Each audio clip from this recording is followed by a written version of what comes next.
ಇನ್ನು ಮೋದಿ ಸರ್ಕಾರದ 11 ವರ್ಷಗಳ ಸಾಧನೆಗೆ ಸಿಎಂ ಸಿದ್ದರಾಮಯ್ಯ 0 ಮಾರ್ಕ್ಸ್ ವಿಚಾರವಾಗಿ ಸಿಎಂ ಸಿದ್ದರಾಮಯ್ಯ ಅವರಿಗೆ ಟಾಂಗ್ ಅನ್ನ ಕೊಟ್ಟಿದ್ದಾರೆ BY ವಿಜೇಂದ್ರ. ನಿನ್ನೆ ಅದಕ್ಕಾಗಿ ಅವರು ಅಭಿನಂದನೆಗಳನ್ನ ತಿಳಿಸ್ತೇನೆ. ಅದ್ಯಾವ ಸರ್ಕಾರದ ವಿರುದ್ಧ ಬಿಜೆಪಿ ಬೀದಿಗಿಳಿದು ಹೋರಾಟ ಮಾಡೋಕೆ ಶುರು ಮಾಡ್ತೋ, ಮೋದಿ ಸರ್ಕಾರಕ್ಕೆ ಸಿಎಂ ಸಿದ್ದರಾಮಯ್ಯ ಸರ್ಟಿಫಿಕೇಟ್ ಕೊಡೋ ಅಗತ್ಯವಿಲ್ಲ. ರಾಜ್ಯ ಸರ್ಕಾರದ ಬಗ್ಗೆ ಜನ ಬೀದಿಯಲ್ಲಿ ಮಾತನಾಡ್ತಿದ್ದಾರೆ. ಸುಳ್ಳನ್ನ ಹೇಳೋದ್ರಲ್ಲಿ ಸಿಎಂ ಸಿದ್ದರಾಮಯ್ಯ ನಿಸ್ಸೀಮರು. ಹಿಂದೆ ನಮ್ಮ ಸರ್ಕಾರಕ್ಕೆ 40% ಸರ್ಕಾರ ಅಂತ ಆಪಾದನೆ ಮಾಡಿದ್ರು. ಆದರೆ ಆರೋಪ ಸುಳ್ಳಾಯಿತು. ಕೇಂದ್ರ ಸರ್ಕಾರದ ಯೋಜನೆಗಳಿಗೆ ಕಲ್ಲು ಹಾಕುವ ಕೆಲಸ ರಾಜ್ಯ ಸರ್ಕಾರ ಮಾಡ್ತಿದೆ. ರಾಜ್ಯ ಸರ್ಕಾರಕ್ಕೆ ಅಭಿವೃದ್ಧಿ ಯೋಜನೆಗಳಿಗೆ ಕೊಡಲು ಹಣವಿಲ್ಲ ಅಂತ ಗುಡುಗಿದ್ದಾರೆ. ಸಿದ್ದರಾಮಯ್ಯನವರು ನಿನ್ನೆ ದಿನ ದೆಹಲಿಗೆ ಹೋಗಿದ್ರು, ಹಣಕಾಸಿನ ಆಯೋಗದ ಸಭೆಗೆ ಹೋಗಿದ್ರು. ನಾನು ತಮ್ಮ ಮೂಲಕ ರಾಜ್ಯದ ಗೌರವಾನ್ವಿತ ಮುಖ್ಯಮಂತ್ರಿಗಳಿಗೆ ಅಭಿನಂದನೆಯನ್ನ ಸಲ್ಲಿಸೋದಕ್ಕೆ ಇಚ್ಛೆ ಪಡ್ತೇನೆ. ಪಾಪ ಯಾಕೋ ಸಿದ್ದರಾಮಯ್ಯವರು ಮುಜುಗರ ಆಗ್ತಾ ಇತ್ತು.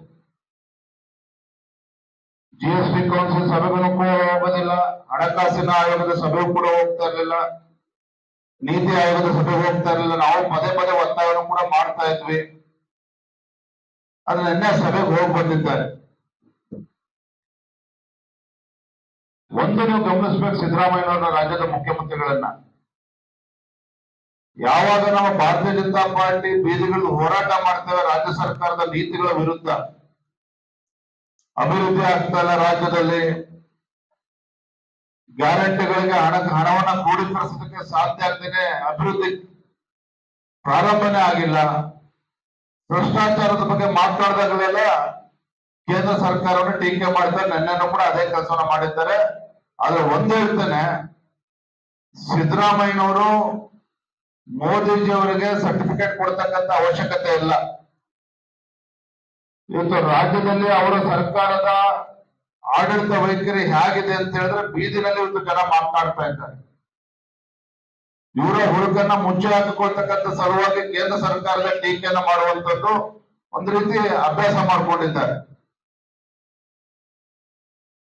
ಇವತ್ತು 11 ವರ್ಷ ಸಾಧನೆ ಮಾಡಿದ್ರೆ ಮೊನ್ನೆ MP ಎಲೆಕ್ಷನ್ 19 ಸೀಟ್ ಗೆಲ್ತಾ ಇರಲಿಲ್ಲ.